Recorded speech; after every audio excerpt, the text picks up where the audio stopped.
Perkenalkan, nama saya Zakwan Nabahan, NIM 122370180. Di sini saya akan menjelaskan salah satu metode estimasi sumber daya, yaitu metode isograde atau isopatch. Metode isograde dan isopatch adalah teknik yang salah satu metode yang digunakan dalam eksplorasi geologi untuk menggambarkan distribusi kadar mineral atau ketebalan lapisan suatu endapan secara spasial. Metode isograde digunakan untuk memetakan distribusi kadar mineral tertentu di suatu area. Isograde adalah garis kontur yang menghubungkan titik-titik dengan nilai kadar yang sama. Teknik ini sering digunakan untuk menentukan sebaran kadar mineral seperti nikel, emas, atau biji emas. Mengidentifikasi zona-zona dengan kadar tinggi high grade atau rendah low grade, membantu dalam pengambilan keputusan terkait lokasi penambangan yang paling ekonomis. Langkah-langkah untuk membuat metode isograde yaitu: yang pertama, pengumpulan data kadar mineral dari lubang bor atau sampel permukaan. Yang kedua, penentuan nilai kadar pada setiap titik data. Yang ketiga, pembuatan peta kontur dengan menghubungkan titik-titik yang memiliki kadar sama. Yang keempat, analisis pola distribusi kadar untuk menentukan zona mineralisasi. Keunggulan dari metode isograde ini yaitu memberikan gambaran visual tentang distribusi kadar mineral dan membantu dalam perencanaan tambang dengan fokus pada area dengan kadar tinggi. Kekurangan dari metode isograde ini yaitu memerlukan data yang cukup banyak agar hasilnya akurat dan tidak mempertimbangkan ketebalan lapisan atau volume endapan.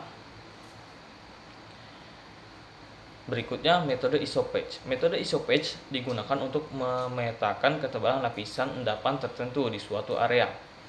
Isopatch adalah garis kontur yang menghubungkan titik-titik dengan ketebalan lapisan yang sama. Metode ini sering digunakan untuk menentukan variasi ketebalan lapisan biji atau batuan, mengestimasi volume sumber daya berdasarkan ketebalan lapisan, dan mengidentifikasi zona dengan potensi cadangan besar. Langkah-langkah dalam membuat metode isopatch ini yaitu: yang pertama, pengumpulan data ketebalan lapisan dari lubang bor atau survei geologi. Yang kedua, penentuan nilai ketebalan pada setiap titik data.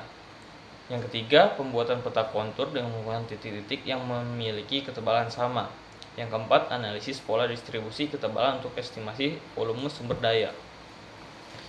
Keunggulan dari metode isopatch yaitu memberikan informasi tentang variasi ketebalan lapisan spasial dan berguna untuk menghitung volume endapan lebih akurat.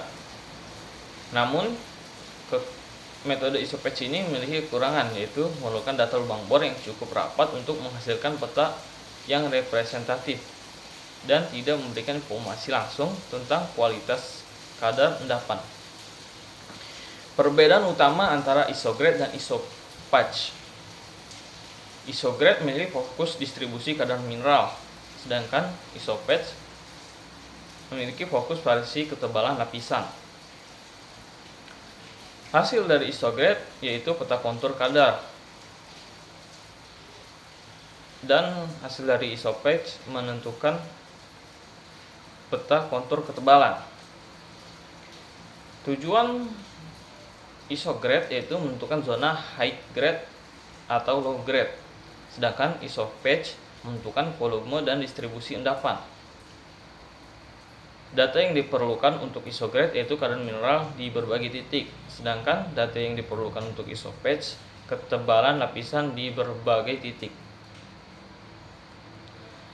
Kedua metode ini sering digunakan secara bersamaan dalam eksplorasi tambang untuk memberikan gambaran lengkap mengenai kualitas dan kuantitas sumber daya mineral di suatu area. Mungkin itu saja yang bisa saya sampaikan tentang metode isograde dan isopatch. Kurang lebihnya mohon maaf. Terima kasih.